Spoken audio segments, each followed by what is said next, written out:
आपण मंजूर केलेले आहेत, पण आपले ग्रामसेवक नेहमी शाळेत येत गावात येत नसल्यामुळे ती प्रक्रिया थांबलेली होती. आज ते आले, आपण लगेच सरपंचाच्या माध्यमातून त्यांच्याकडून ते टेंडर प्रक्रिया करून घेऊ आणि येत्या 1 ते 1.5 महिन्यामध्ये प्रक्रिया 30 दिवस व्हायला पूर्ण लागतात. त्याच्यानंतर लगेच आपण त्या पेंडिंगचं काम सुरुवात करू.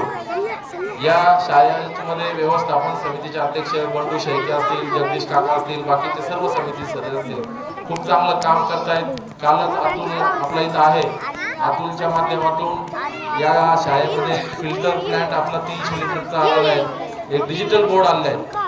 आता अजून एक नवीन संस्था आपल्या शाळेला 1.5 लाख रुपये ओपन जिम साठी देते, त्यांचे लोक येणार आहेत. असं CSR फंड फक्त ग्रामपंचायतच्या निधीवर उपलब्ध न राहता आपण बाहेरून काही निधी आणू शकतो का, याच्याकरता आपण प्रयत्न करतोय.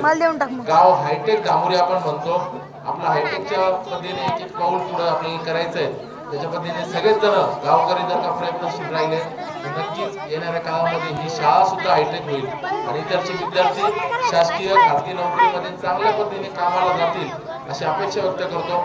सर्व शिक्षक वृंदांचं या ठिकाणी अभिनंदन करतो की तुम्ही सांस्कृतिक कार्यक्रम ज्या पद्धतीने चांगले करतायत त्याच पद्धतीने विद्यार्थ्यांच्या ज्ञानार्जनाचं कामही चांगल्या पद्धतीने करत आहात. अजून त्याच्यामध्ये चांगली सुधारणा करावी अशी अपेक्षा व्यक्त करतो.